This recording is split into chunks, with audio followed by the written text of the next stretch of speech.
Hello विद्यार्थी मित्रों, આપણે ચેપ્ટર 2નું આજે લેક્ચર નંબર 4 છે।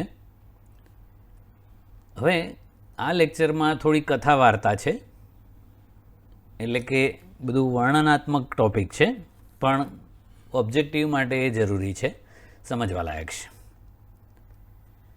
ધાત્વિક ઘન સુવાહકો એટલે ધાતુઓ ગુજરાતીમાં, એના માટે સ્થિત વિદ્યુત શાસ્ત્રના પરિણામો સમજાવવાના છે।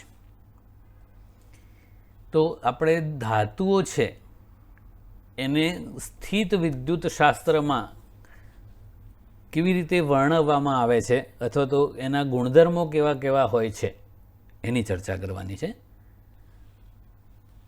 તો કોઈ ધાતુ છે અને એ ધાતુ છે એ કોઈ બાહ્ય વિદ્યુત ક્ષેત્રમાં હોય કે બાહ્ય વિદ્યુત ક્ષેત્રમાં ના હોય, તો એ સુવાહક એટલે કે ધાતુની અંદરના ભાગમાં અને એની સપાટી પર કોઈ પ્રવાહ ના હોય એવી સ્થિતિમાં એની અંદર વિદ્યુત ક્ષેત્ર હંમેશા શૂન્ય જ હોય છે।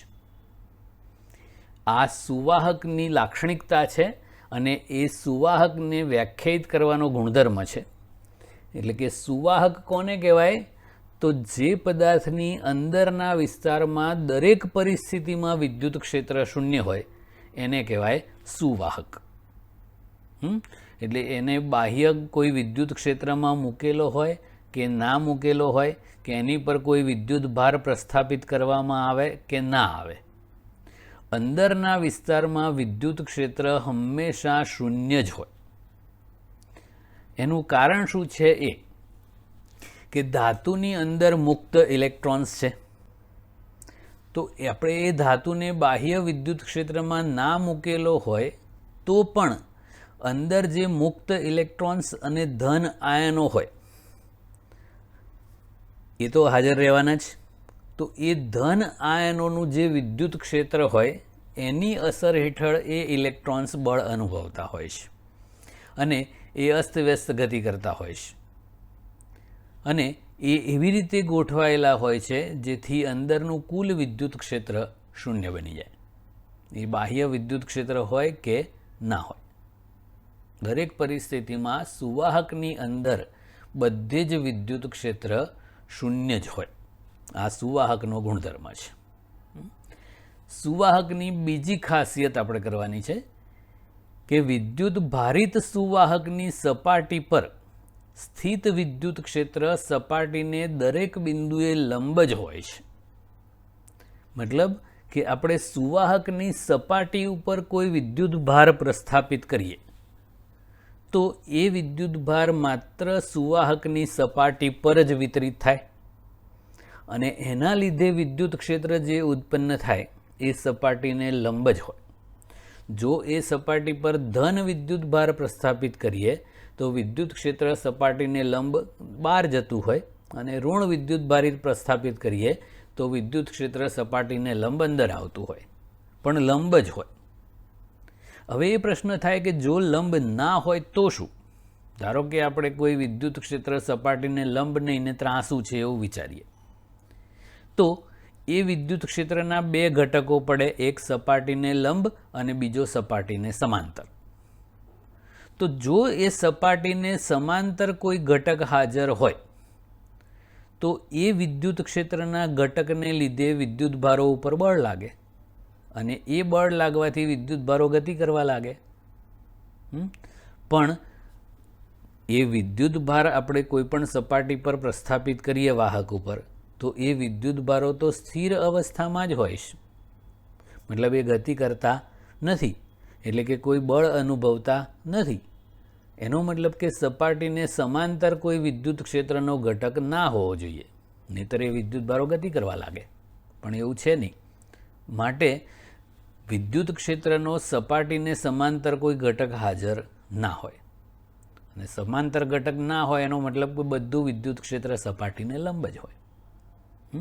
એટલે આ બીજો ગુણધર્મ એક છે કે વિદ્યુત ભારિત સુવાહક હોય તો એની સપાટી પર દરેક બિંદુએ વિદ્યુત ક્ષેત્ર સપાટીને લંબ જ હોય। ઓકે, તો મિત્રો આપણે જે બીજો ગુણધર્મની વાત કરી એ પ્રમાણે સપાટી પર આપણે વિદ્યુત ભાર પ્રસ્થાપિત કરીએ તો એ એક સમાન રીતે પ્રસ્થાપિત થતો હોય છે અને એ સમસ્થિતિમાન પૃષ્ઠ તરીકે વર્તે. અને જો એ સપાટી ધન હોય તો વિદ્યુત ક્ષેત્ર સપાટીને લંબ બહાર જતું હોય અને ઋણ વિદ્યુત ભારિત હોય તો એ સપાટીને લંબ અંદર આવતું હોય છે. ઓકે.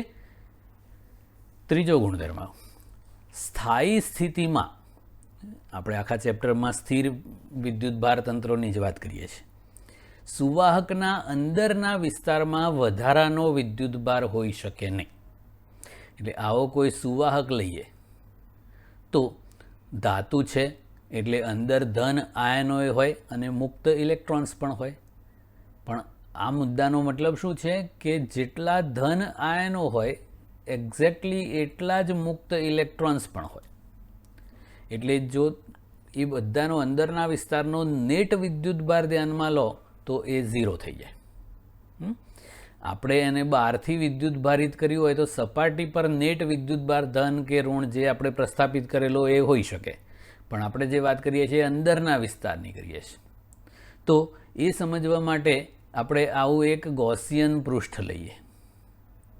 આ સુવાહકની જસ્ટ અંદરની સપાટી પર તો એની અંદર જેટલા ધન આયનો છે એટલા મુક્ત ઇલેક્ટ્રોન પણ છે. એટલે ટોટલ વિદ્યુત ભાર ગણીએ આના વડે ઘેરાયેલો હોય એ શૂન્ય થઈ જાય.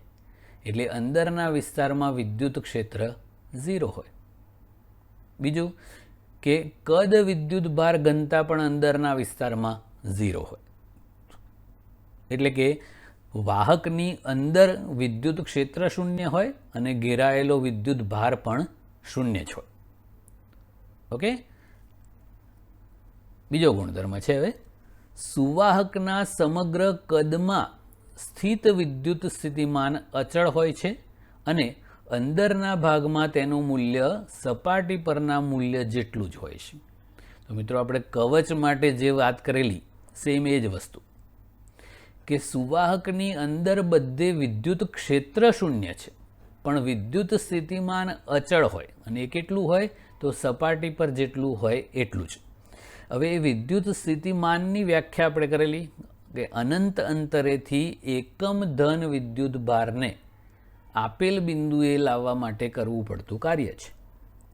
તો સપાટી પર તો લાવવા માટે આપણે કંઈક કાર્ય કરવું પડે. જો અહીંયા કોઈ વિદ્યુત સ્થિતિમાન હોય એટલે મતલબ કોઈ વિદ્યુત ક્ષેત્ર હોય તો એ જે કાર્ય છે એ વિદ્યુત સ્થિતિમાન થાય. એકમ ધન વિદ્યુત ભાર દીઠ કરવું પડતું કાર્ય એટલે વિદ્યુત સ્થિતિમાન, જેને આપણે વી એટ સરફેસ VS કહેતા હતા. હવે ત્યાંથી વિદ્યુત ભારને આપણે અંદર લાવવો હોય તો વધારાનું કોઈ જ કાર્ય ના કરવું પડે. કેમ કે અંદર તો વિદ્યુત ક્ષેત્ર 0 છે ને. અને જો અંદર વિદ્યુત ક્ષેત્ર 0 હોય તો વિદ્યુત ક્ષેત્ર વિરુદ્ધ કોઈ કાર્ય કરવાનું જ ના હોય. એટલે અનંત અંતરેથી એકમ ધન વિદ્યુત ભારને સપાટી પર લાવવા માટે કરવું પડતું કાર્ય એટલે V સપાટી થયું. અને એનાથી પછી અંદર લાવવા માટે કોઈ કાર્ય ના કરવું પડે. મતલબ અનંત અંતરેથી કોઈ વિદ્યુત ભારને અહીંયા અંદર સુધી લાવવો હોય તો કરવું પડતું કાર્ય કેટલું થાય તો સપાટી સુધી લાવવા માટે કરવું પડતું કાર્ય V સપાટી અને પ્લસ અંદર લાવવા માટે 0 એટલે V સપાટી જ. એટલે સપાટી પરનું સ્થિતિમાન અને અંદરના બધા બિંદુઓનું સ્થિતિમાન એક સરખું હોય. બહાર અલગ હોય પાછું કે અહીંયાથી અનંત અંતરથી અહીં લાવવા માટે કરવું પડતું કાર્ય જુદું હોય, અહીંયા જુદું હોય, અહીંયા જુદું હોય. પણ અહીંથી લઈને અંદર બધે એક સરખું જ હોય. ઓકે. હવે દોસ્તો આપણે જે વાત કરી કે સુવાહકની સપાટી પર વિદ્યુત ક્ષેત્ર હંમેશા સપાટીને લંબ જ હોય. કેટલું હોય એ હવે કરવાનું છે. વિદ્યુત ભારિત સુવાહકની સપાટી પર વિદ્યુત ક્ષેત્ર એનું સૂત્ર તારવવાનું છે. હવે એ વિદ્યુત ક્ષેત્ર મેળવવા માટે આપણે અહીંયા એક નાનકડી ગૌસિયન સપાટી લેવાની છે. અહીંયા દેખાય એટલા માટે આવું મોટું દોર્યું છે, વાસ્તવમાં એકદમ સૂક્ષ્મ છે. તો આ કોઈ સુવાહક છે અને એની સપાટી પર બધે ધન વિદ્યુતભાર વિતરિત થયેલો છે એવું વિચારીએ. એટલે આ પૃષ્ઠ વિદ્યુતભાર ઘનતા હોય સિગ્મા. ઓકે, હવે અહીંયા આપણે એક નાનકડી ડબ્બી જેવું પૃષ્ઠ વિચારવાનું છે, નળાકાર પિલ બોક્સ.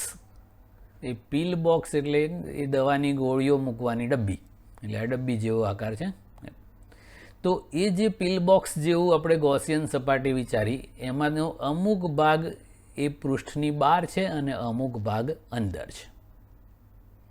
હવે આપણને ખબર છે કે અંદર તો વિદ્યુત ક્ષેત્ર 0 જ હોય છે. તો આ ગૌસિયન સપાટી આખી જે પિલ બોક્સ જેવી છે એની સાથે સંકળાયેલા ફ્લક્સમાં આ અંદરનો ભાગ કોઈ ભાગ ભજવતો નથી, કારણ કે ત્યાં વિદ્યુત ક્ષેત્ર જ 0 છે. અને ફ્લક્સની વ્યાખ્યા પ્રમાણે કેટલું થાય ફ્લક્સ? તો E × ડેલ્ટા એસ. તો અંદર તો વિદ્યુત ક્ષેત્ર જ 0 હોય એટલે ફ્લક્સ પણ 0 હોય. બહારની વાત કરીએ તો ધારો કે અહીંયા વિદ્યુત ક્ષેત્ર સપાટીને લંબ આમ E જેટલું છે અને એ પિલ બોક્સની આ સપાટીનું ક્ષેત્રફળ ધારો કે ડેલ્ટા એસ છે, તો એનો ક્ષેત્રફળ સદિશ પણ એમ જ થાય ને. તો બે વચ્ચેનો ખૂણો 0 છે એટલે સદિશ E ડોટ સદિશ ડેલ્ટા એસ કરતા હતા. તો અહીંયા E delta S cos theta cos 0 1 એટલે સિમ્પલી E ડેલ્ટા એસ. જો સપાટી પર ધન વિદ્યુતભાર હોય તો એ ફ્લક્સ બહાર આવતું હોય અને ઋણ વિદ્યુતભાર પ્રસ્થાપિત કરેલો હોય તો ફ્લક્સ અંદર આવતું હોય. પણ આટલું ફ્લક્સ સંકળાય E ડેલ્ટા એસ. હવે આ પિલ બોક્સ જે છે એ આપણી ગૌસિયન સપાટી છે, એના વડે ઘેરાયેલો વિદ્યુતભાર શોધી કાઢીએ. તો પૃષ્ઠ ઘનતા ધારો કે સિગ્મા જેટલી છે, એટલે એકમ ક્ષેત્રફળ દીઠ વિદ્યુતભાર સિગ્મા હોય તો ડેલ્ટા એસ ક્ષેત્રફળ છે આ, એના પરનો વિદ્યુતભાર કેટલો થાય? તો સિગ્મા × ડેલ્ટા એસ. ઓકે, તો ફ્લક્સની વ્યાખ્યા પ્રમાણે સંકળાયેલું ફ્લક્સ E ડેલ્ટા એસ અને ગૌસના નિયમ પ્રમાણે ફ્લક્સ છે એ ઘેરાયેલો વિદ્યુતભાર ભાગ્યા એપ્સિલોન 0 કરવાથી મળી જાય. તો આ વ્યાખ્યા પ્રમાણે E ડેલ્ટા એસ ફ્લક્સ થયું અને આ ઘેરાયેલો વિદ્યુતભાર ભાગ્યા એપ્સિલોન 0. ઘેરાયેલો વિદ્યુતભાર એટલે સિગ્મા ડેલ્ટા એસ ભાગ્યા એપ્સિલોન 0. ડેલ્ટા એસ ઉડી ગયા એટલે E બરાબર સિગ્મા અપોન એપ્સિલોન 0. આ મૂલ્ય થયું. એને આપણે સદિશ સ્વરૂપે લખવું હોય તો આવું લખાય, સિગ્મા બાય એપ્સિલોન 0 મૂલ્ય. અને દિશા કઈ? તો જો આ ધન વિદ્યુતભાર હોય તો પૃષ્ઠને લંબ બહાર જતી હોય. તો અહીંયા જે એકમ સદિશ કેરેટ n છે એ સપાટીને લંબ બહાર દિશામાં જતો એકમ સદિશ છે. અને જો અહીંયા ઋણ વિદ્યુતભાર પ્રસ્થાપિત કરેલો હોય તો આ માઇનસ કેરેટ n આવે, એટલે પૃષ્ઠને લંબ અંદર જતું હોય. પણ એ લંબ જ હોય એ નક્કી, એ આગળ આપણે વાત કરી દીધી. કેટલું હોય? તો આટલું હોય, સિગ્મા બાય એપ્સિલોન 0. અને અંદર કેટલું હોય? તો 0 જ છે જ. ઓકે,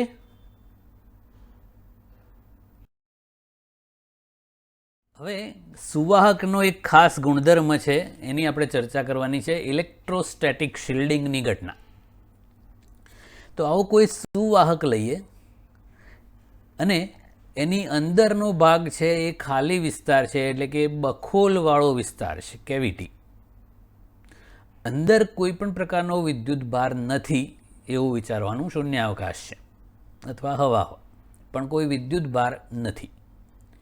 હવે આપણને ખબર છે કે આ જે સુવાહકનો અંદરનો વિસ્તાર આ બધો જે છે ડાર્ક બતાવેલો છે, ત્યાં તો વિદ્યુત ક્ષેત્ર શૂન્ય હોય અને નેટ વિદ્યુતભાર પણ શૂન્ય હોય. હવે એ સુવાહકની બહારની સપાટી પર આપણે કોઈ વિદ્યુતભાર પ્રસ્થાપિત કરીએ, એ ધન હોય કે ઋણ હોય, તો જે વિદ્યુત ક્ષેત્ર ઉત્પન્ન થાય છે એ તો માત્ર બહાર તરફ જ હોય. જો ધન હોય તો પૃષ્ઠને લંબ બહાર જતું હોય, સિગ્મા બાય એપ્સિલોન 0 જેટલું, અને ઋણ વિદ્યુતભાર પ્રસ્થાપિત કરેલો હોય તો પૃષ્ઠને લંબ અંદર હોય છે, એ પણ સિગ્મા બાય એપ્સિલોન 0 જેટલું છે. પણ એ બખોલની અંદર વિદ્યુત ક્ષેત્ર કમ્પલસરી 0 જ હોય. કેવી રીતે 0 હોય? તો એ બખોલની જસ્ટ બહાર એક ગૌસિયન સપાટી વિચારો. તો એ ગૌસિયન સપાટી વડે ઘેરાયેલો વિદ્યુતભાર એટલે આની અંદરનો, ત્યાં તો કશું છે જ નહીં એટલે 0. તો ઘેરાયેલો વિદ્યુતભાર 0 એટલે વિદ્યુત ક્ષેત્ર પણ 0 જ હોય. તો એ બખોલની ઉપર કોઈ વિદ્યુતભાર એટલે આ વાહકની અંદર કોઈ ઉપરની સપાટી પર કોઈ વિદ્યુતભાર પ્રસ્થાપિત કરવામાં આવે કે ના આવે, કે એને બાહ્ય વિદ્યુત ક્ષેત્રમાં મૂકવામાં આવે કે ના મૂકવામાં આવે, આ બખોલની અંદરના વિસ્તારમાં વિદ્યુત ક્ષેત્ર હંમેશા શૂન્ય જ હોય. ઓકે, તો એક ટૂંકમાં જે કંઈ વિદ્યુત ભાર વિતરણ થાય એ માત્ર સપાટી પર જ થાય, અંદર નહીં, ઇવન અહીંયા પણ નહીં, એટલે બખોલમાં પણ નહીં. ઓકે, તો એ સુવાહકની બહાર ગમે તે વિદ્યુત ભાર હોય કે કોઈ પણ વિદ્યુત ક્ષેત્ર હોય, એ સુવાહકની અંદરની જે બખોલ છે એ બહારના વિદ્યુત ક્ષેત્રની અસરથી હંમેશા શિલ્ડેડ હોય છે, એટલે એ અલગ કરેલું હોય છે. એટલે કે બખોલની અંદર વિદ્યુત ક્ષેત્ર હંમેશા શૂન્ય હોય છે, અને આ હકીકતને ઇલેક્ટ્રોસ્ટેટિક શિલ્ડિંગ કહેવામાં આવે છે. તો કોઈ પણ વિદ્યુતની રીતે ઇફેક્ટ થઈ શકે એવી કોઈ પણ વસ્તુ હોય જે બાહ્ય વિદ્યુત ક્ષેત્રથી અસર પામે, એને આવી ધાતુની બખોલની અંદર રાખો તો એના પર કોઈ બાહ્ય વિદ્યુત ક્ષેત્રની અસર ના થાય.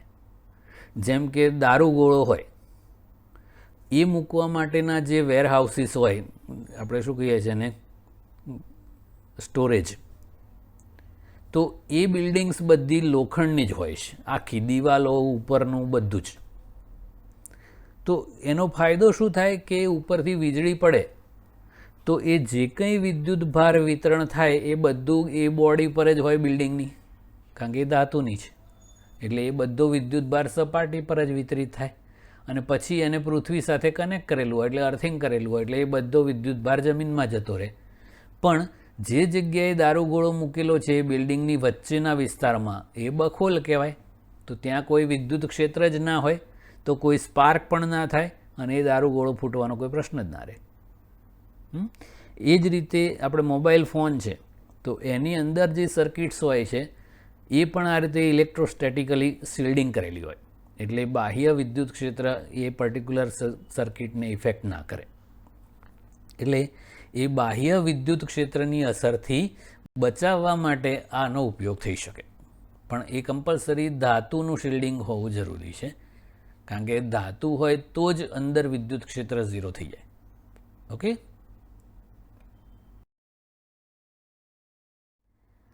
હવે આપણે આ ચેપ્ટરનો સેકન્ડ પાર્ટ સ્ટાર્ટ કરીએ છીએ. આપણા ચેપ્ટરનું નામ છે સ્થિત વિદ્યુત સ્થિતિમાન અને કેપેસિટન્સ. તો અત્યાર સુધીમાં આપણે વિદ્યુત સ્થિતિમાનની ચર્ચા કરી અને હવે સુવાહકના કેપેસિટન્સની વાત કરવાની છે. તો મિત્રો, કેપેસિટન્સ એટલે વિદ્યુત ભારનો સંગ્રહ કરવાની સુવાહકની ક્ષમતા, એને સુવાહકનું કેપેસિટન્સ કહેવામાં આવે છે. એ વિદ્યુત ભારનો સંગ્રહ કરતી રચનાને કેપેસિટર કહેવાય છે, અને એની વિદ્યુત ભારનો સંગ્રહ કરવાની ક્ષમતાને કેપેસિટન્સ કહેવાય છે. તો ધારો કે આવો એક વાહક ગોળો લઈએ જે પૃથ્વીથી અલગ કરેલો છે, એટલે કે એને એક અવાહક સ્ટેન્ડ પર મૂકેલો છે. હવે આ ગોળાને આપણે વિદ્યુત ભાર આપીએ બહારથી કોઈ પણ રીતે, તો એ ક્રમશઃ ગોળા પરનો વિદ્યુત ભાર વધતો જાય. એમ ગોળા પરની જે સપાટી છે એ ગોળાની સપાટી પરનું વિદ્યુત સ્થિતિમાન છે એ વધતું જાય, કારણ કે એ V બરાબર KQ/R, એટલે V ચલે છે Q છે, એટલે જેમ Q વધતો જાય એમ સપાટીનું સ્થિતિમાન પણ વધતું જાય. એવી જ રીતે સપાટીની આસપાસનું વિદ્યુત ક્ષેત્ર પણ વધતું જાય, કારણ કે E બરાબર KQ/R² છે, તો E ચલે છે આ Q છે. તો જેમ જેમ ગોળા પરની સપાટી પર આપણે વિદ્યુત ભાર પ્રસ્થાપિત કરતા જઈએ એમ ગોળાની સપાટીનું વિદ્યુત સ્થિતિમાન વધતું જાય અને વિદ્યુત ક્ષેત્ર પણ વધતું જાય છે. તો શું પ્રોબ્લેમ થાય એ કે એ વિદ્યુત ક્ષેત્ર અમુક લિમિટ કરતાં વધી જાય તો આસપાસની જે હવા છે એ નોર્મલી હવાના અણુઓ તો બધા તટસ્થ છે, પણ અતિશય પ્રબળ વિદ્યુત ક્ષેત્ર હોય તો એ તટસ્થ અણુઓ હોય એને ધન અને ઋણ આયનોમાં વિદ્યુત ક્ષેત્ર વિભાજિત કરી દેશે. અને એવું થાય તો એ જે ધન વિદ્યુત ભાર છે એ હવામાં રહી જાય અને ઋણ વિદ્યુત ભાર ગોળા પર આવીને આને તટસ્થ કરવા માંડે. ઓકે, એટલે એ વિદ્યુત ભાર લીક થયો એવું કહેવાય. એટલે એ વિદ્યુત ભાર હવામાં વહન પામે, મતલબ ઋણ હોય તો બહાર જાય અને ધન હોય તો અંદર, એટલે ઋણ વિદ્યુત ભાર અંદર આવે અને ધન બહારનો બહાર રહી જાય. એટલે કે હવાનું આયનીકરણ થઈ જાય આ અત્યંત પ્રબળ વિદ્યુત ક્ષેત્રને કારણે. તો એ હવાનું આયનીકરણ થઈ ગયું એનો મતલબ કે હવા જે પહેલાં અવાહક હતી એ સુવાહક બની ગઈ. એટલે કે હવાનો અવાહકપણાનો જે ગુણધર્મ છે એ તૂટી ગયો.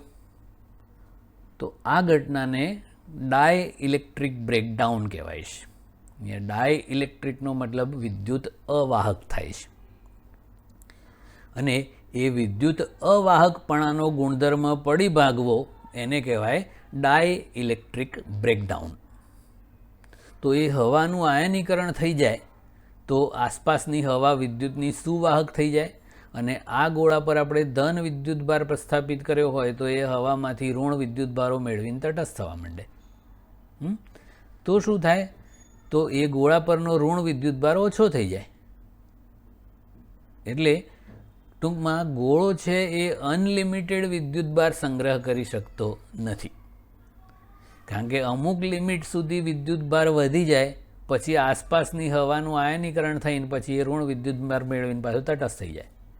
એટલે કોઈપણ સંજોગોમાં ગોળા પરનો વિદ્યુત ભાર Q અને એ ગોળાનું સ્થિતિમાન V એ બંનેનો ગુણોત્તર હંમેશા અચળ રહેશે, અને એ જે ગુણોત્તર છે એને જ એ ગોળાનું કેપેસિટન્સ કહેવામાં આવે છે. C વડે દર્શાવાય છે Q/V. એટલે આ ગોળાના કેપેસિટન્સનું સૂત્ર છે. એનું ડિટેલ આપણે કરીએ છીએ હવે. તો મિત્રો, કેપેસિટરનું આપણે એકદમ ડિટેલ વર્ણન કરીએ હવે. કેપેસિટર અને એના કેપેસિટન્સની વિસ્તૃત ચર્ચા.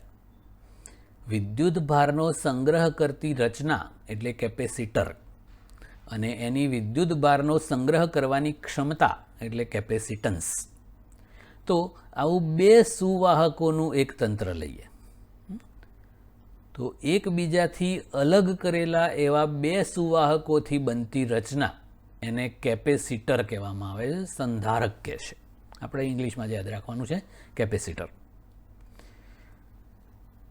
નોર્મલી એક ઉપર +Q વિદ્યુત ભાર હોય છે અને બીજા પર એટલો જ પણ માઇનસ, એટલે -Q વિદ્યુત ભાર હોય છે.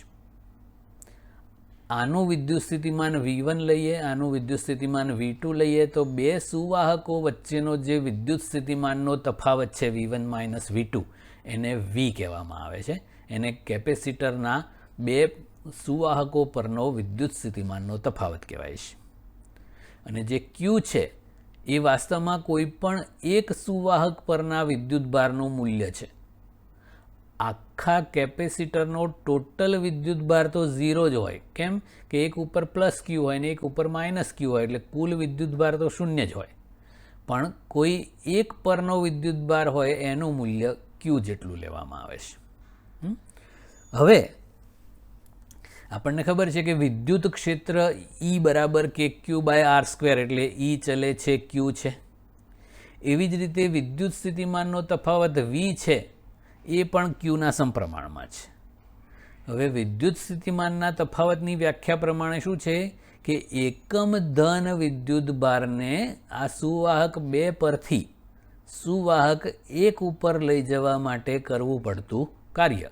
કારણ કે વિદ્યુત ક્ષેત્ર ધનથી ઋણામ હોય એટલે એના વિરુદ્ધ આપણે કરવું પડતું કાર્ય હોય. તો એ વિદ્યુત સ્થિતિમાનનો તફાવત V થાય. એકમ ધન વિદ્યુત ભારને સુવાહક 2 પરથી સુવાહક 1 ઉપર લઈ જવા માટે વિદ્યુત ક્ષેત્ર વિરુદ્ધ કરવું પડતું કાર્ય, એટલે એ બે સુવાહકો વચ્ચેનો વિદ્યુત સ્થિતિમાનનો તફાવત થાય. હવે V ચલે છે Q છે, તો V અને Qનો ગુણોત્તર અચળ હોય અથવા Q અને Vનો ગુણોત્તર અચળ હોય.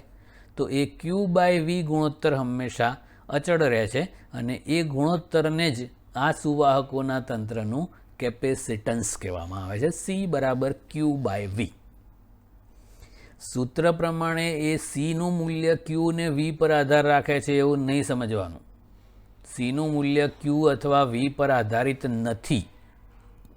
કેમ કે Q વધારો તો જોડે જોડે V પણ વધે ને, કારણ કે V ચલે છે Q છે, એટલે આ ગુણોત્તર તો અચળ જ રહે. Q ડબલ કરો તો V ડબલ થઈ જાય, તો કેપેસિટન્સ તો એટલું ને એટલું જ રહે ને. એટલે કેપેસિટન્સનું મૂલ્ય Q કે V પર આધારિત નથી.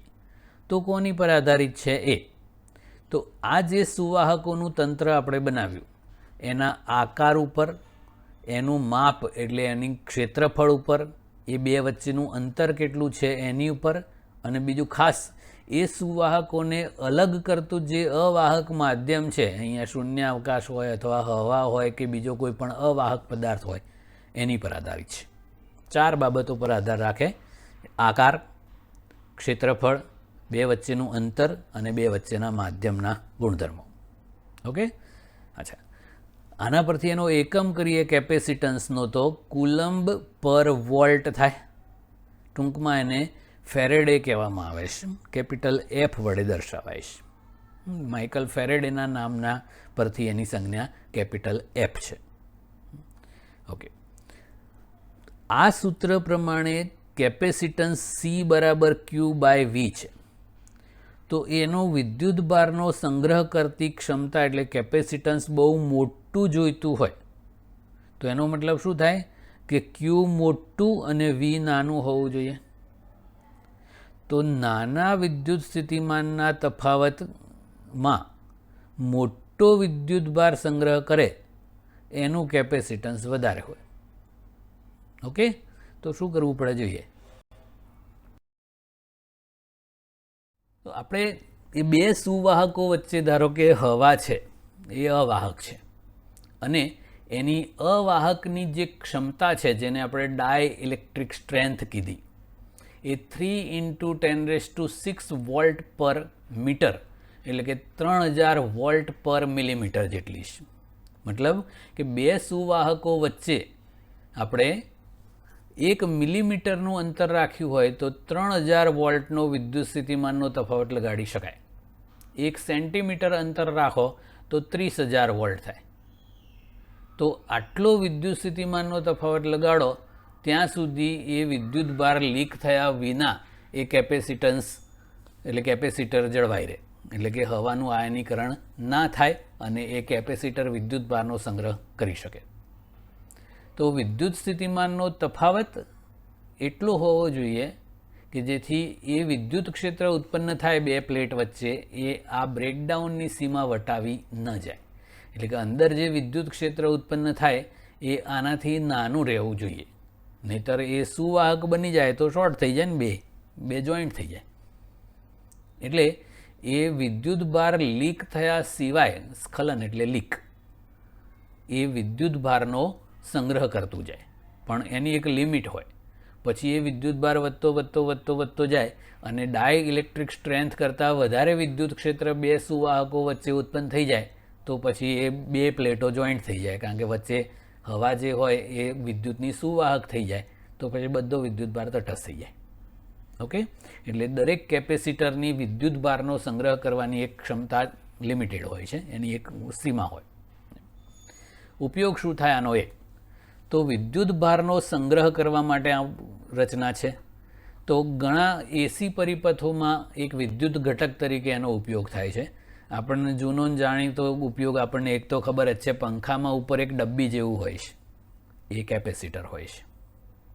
ઓકે, ડિટેલ શું ઉપયોગ થાય એ બધું આવશે ભવિષ્યમાં. ઓકે, હવે આપણે જે બે સુવાહકોનું તંત્ર કેપેસિટર બનાવ્યું એમાં કોઈ પણ આકારના સુવાહકો રાખી શકાય. એ બે ઘન હોઈ શકે, પ્લેટ પણ હોઈ શકે, વર્તુળાકાર પ્લેટ, અનિયમિત આકારની પ્લેટ, પણ સૌથી મોસ્ટ પોપ્યુલર જે છે એ સમાંતર પ્લેટ કેપેસિટર છે અને એના કેપેસિટન્સનું સૂત્ર આપણે મેળવવાનું છે. તો એ સમાંતર પ્લેટ કેપેસિટરમાં આવી બે પ્લેટ્સ છે જેનું ક્ષેત્રફળ દરેકનું એ જેટલું છે અને એ બે પ્લેટ વચ્ચેનું અંતર છે એ સ્મોલ ડી બહુ જ નાનું હોય, મતલબ એ બે પ્લેટ એકબીજાની બહુ જ નજીક હોય છે. ઓકે, હવે એ પ્લેટો વચ્ચેનું અંતર છે એ ક્ષેત્રફળના સંદર્ભમાં બહુ જ નાનું લેવાનું કારણ શું છે એ કે આપણે આ પ્લેટને ખૂબ જ મોટા વિસ્તારવાળા સમતલ પૃષ્ઠ તરીકે લઈ શકીએ. એક પ્લેટ ઉપર +q વિદ્યુતભાર છે અને બીજી પ્લેટ ઉપર -q વિદ્યુતભાર છે અને અંદરના વિસ્તારમાં આપણે ધારો કે શૂન્યાવકાશ અથવા હવા છે, અવાહક માધ્યમ કોઈ પણ લઈ શકાય. ઓકે, તો આ ધન પ્લેટ છે એની પૃષ્ઠ ઘનતા સિગ્મા છે, જેને આપણે q/a કહીએ છીએ ને, એકમ ક્ષેત્રફળ દીઠ વિદ્યુતભાર, અને બીજી પ્લેટ છે એની વિદ્યુતભાર પૃષ્ઠ ઘનતા -સિગ્મા છે. એટલે આ ઋણ વિદ્યુતભારી છે, આ ધન વિદ્યુતભારી છે. વિદ્યુત ક્ષેત્રની વાત કરીએ તો એ હંમેશા ધનથી ઋણ આમ હોય. કેટલું હોય એ આપણે કરીએ. હવે તો મિત્રો આપણે ચેપ્ટર 1માં કરેલું અનંત વિસ્તારવાળા સમતલ પૃષ્ઠ વડે ઉદ્ભવતું વિદ્યુત ક્ષેત્ર σ/2ε0 જેટલું હોય છે. તો ધનનું ધનથી દૂર આમ જાય, ઋણનું ઋણ તરફ આમ આવતું હોય. તો આપણે જે ચેપ્ટર 1નો સ્વાધ્યાયનો છેલ્લો દાખલો કરેલો, એક પર સિગ્મા જેટલી અને બીજા પર -સિગ્મા જેટલી વિદ્યુતભાર પૃષ્ઠ ઘનતા હોય, તો બહારના વિસ્તારમાં વિદ્યુત ક્ષેત્રો બંને પ્લેટ વડે વિરુદ્ધ દિશાના હોય, એટલે પરિણામી વિદ્યુત ક્ષેત્ર બહારના વિસ્તારમાં 0 હોય. એટલે અહીંયા અને અહીંયા 0 હોય. વચ્ચે તો ધનનું ધનથી દૂર જાય એટલે આમ ઉપરથી નીચે છે, અને ઋણનું ઋણ તરફ એટલે આમ જ હોય. તો બે પ્લેટની વચ્ચેના વિસ્તારમાં બંનેના વિદ્યુત ક્ષેત્રો એક જ દિશામાં છે એટલે સરવાળો થાય. બહારના વિસ્તારમાં વિરુદ્ધ હોય એટલે બાદબાકી થાય એટલે 0 થઈ જાય. અંદરના વિસ્તારમાં બંને વિદ્યુત ક્ષેત્રો એક જ દિશામાં એટલે સરવાળો કર્યો σ/2ε0 + σ/2ε0 એટલે σ/ε0, અને સિગ્મા એટલે તો q/a એટલે આખું થઈ ગયું q/a0. આટલું વિદ્યુત ક્ષેત્ર ધન પ્લેટથી ઋણ પ્લેટ તરફ ઉત્પન્ન થાય અને બધે સમાન વિદ્યુત ક્ષેત્ર હોય આવું. ઓકે, હવે એ બધે અંદરના વિસ્તારમાં એક સમાન વિદ્યુત ક્ષેત્ર હોય, પણ વાસ્તવમાં બહારની આ જે સપાટી એટલે મતલબ છેડાઓ છે ત્યાં વિદ્યુત ક્ષેત્ર સહેજ અનિયમિત આમ હોય છે. એને ફ્રિન્ઝિંગ ઓફ ફિલ્ડ કહેવાય છે. અને એટલા માટે જ આપણે શું કર્યું, ક્ષેત્રફળ બહુ મોટું લઈ લીધું અને બે પ્લેટો વચ્ચેનું અંતર બહુ જ નાનું લઈ લીધું. એટલે આ જે કિનારી પરનું અનિયમિત વિદ્યુત ક્ષેત્ર છે એની અસરને આપણે અવગણી શકીએ. એટલે અંદર બધે વિદ્યુત ક્ષેત્ર એક સમાન q/a0 છે એવું આપણે લઈ શકીએ. ઓકે, હવે આપણને E અને V નો સંબંધ કરેલો, V બરાબર ED, આપણે E બરાબર -dV/dr કરેલું છે અથવા dl. તો અહીંયા અંતર d છે, સમાન વિદ્યુત ક્ષેત્ર છે એટલે એવું ડેલ્ટા કે d લખવાની જરૂર નહીં. તો E બરાબર V/d માટે V બરાબર ED, અને એ વિદ્યુત ક્ષેત્રની કિંમત આપણે આ મૂકી દઈએ q/a0 × d. કેપેસિટન્સની વ્યાખ્યા પ્રમાણે C બરાબર q/v થાય. તો આ q/v આમ કરી દો તો આ a0 ઉપર જતું રહે, d નીચે જતું રહે, એટલે આ ε0a/d. તો આ થઈ ગયું સમાંતર પ્લેટનો કેપેસિટરનું કેપેસિટન્સ.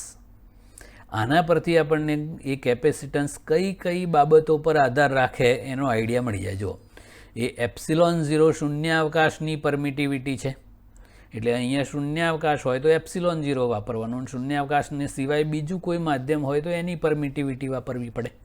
એટલે કે બે પ્લેટો વચ્ચેના માધ્યમ પર આધાર હોય. બીજું પ્લેટોના પરિમાણ સાઇઝ ક્ષેત્રફળ પર આધાર રાખે, અને બે પ્લેટો વચ્ચેના અંતર પર આધાર રાખે છે. ઓકે, આ સૂત્ર બહુ જ વપરાશે એટલે આ સમાંતર પ્લેટ કેપેસિટરના કેપેસિટન્સનું સૂત્ર છે, એ બરાબર યાદ રાખવાનું છે, એપ્સિલોન 0 A/d. ઓકે, તો આજે આટલું, બાકીનું next time. So take care and study well. That's it.